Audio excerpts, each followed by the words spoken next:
Alright, so on these Toyota pilot bushings, I have a tool that removes pilot bushings, but it doesn't fit down on it. These things are so small that it just won't pull this out. So I want to show you an old redneck trick on how to remove these pilot bushings. And it involves a piece of bread and a extension. So we'll get under there and I'll show you how this is done with bread, the old redneck way. There's actually a few other ways to do it. You can pack the bearing or the bushing here full of grease and then tap it and then pack it some more. That works really well. The reason why I don't like doing that is because it's messy. So we're going to try the bread trick first and see if that works. So what you want to do is fill the hole with bread, the middle hole, and then we'll take this. I wish my other camera's dead, otherwise I'd put it on a small tripod and show you. You take the get a drift or extension or whatever, put it in the middle and beat on it, and it should drive that bearing out. Some people use rope, string, whatever. I just use bread because it's easier for me to just stuff it in there. I mean, I like to use my pilot bushing bearing removal tool, but these are just smaller than what I have available to me, at least. So I just use this instead. So anyway, I'll give it a shot, and then we'll see if it comes out. All right, so you can see here it's almost flush now with the crankshaft. What you have to do when you do this is stuff it full of bread, use your drift or your extension or whatever you have that fits in the hole, beat it in there, and then pull it back out, stuff it some more, and eventually you'll get so much bread in there, or grease or string or whatever you're using, that the bearing has no choice but to come out. So one more time of putting the bread. Now I've done it like 3 times where I've put bread in there till it's flush with this hole. Then I beat the drift in there, and I pull it back out, and then of course the bread goes down in farther. So then I put more bread in there, beat the drift in, and you can see now it was pretty far down there. It's almost flush now with the crankshaft.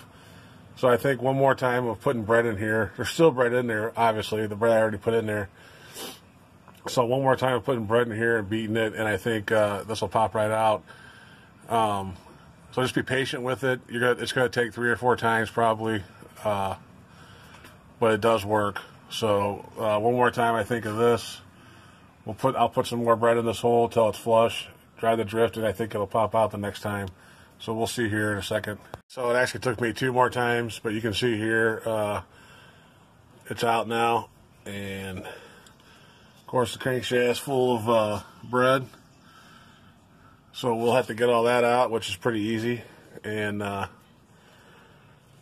it just goes to show, this is an old redneck trick I learned back in the 80s when I first started working on cars. And it's worked, pretty well. Of course I have a couple pilot bushing pullers and stuff like that. But this, on these Toyotas, this thing's super small. Like, the 3/8 extension will barely fit in there. If you got a good one like a Snap-on or a Craftsman, it won't even fit in there.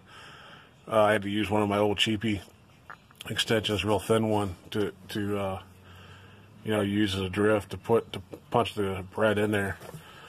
But normally, you can use grease. You pack it full of grease, and then basically the same concept. You pack it full of grease, pound the grease in, pack some more grease, and it's all the same concept. I've seen people use small rope.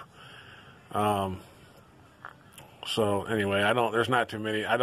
Didn't feel like, I don't know. I guess they have like an official Toyota pilot bearing puller. I don't know, but I've always used grease or bread. It's gotten me, if my pilot bearing pullers don't fit in there, I've always used the grease or the bread. It's always worked for me, so I've never had the need to go out and buy the official tool. But it's a good old redneck tool. I was actually going to just use grease today. I thought, no, I'll use the bread just for this video. A lot of people probably think it's crazy or never heard of it. So I just wanted to put it in the video as a little something kind of funny, and it actually does work. As you can see here, this whole crankshaft is full of a little less than a slice of bread. It's all compacted down in there, and oops. We'll just get a little pick, and we'll pick the rest of it out. And then we'll drive the new bearing in there and clean up this bell housing and put the new throw-out bearing in there. and then we'll torque this flywheel down and get it going. But I just wanted to kind of stop. It was probably a little kind of a neat, funny thing. I don't know how many people really know about the bread trick, so I just wanted to kind of show that. So, yep, on the next thing. And the shop dog's being kind of annoying today. Sorry about that on the video.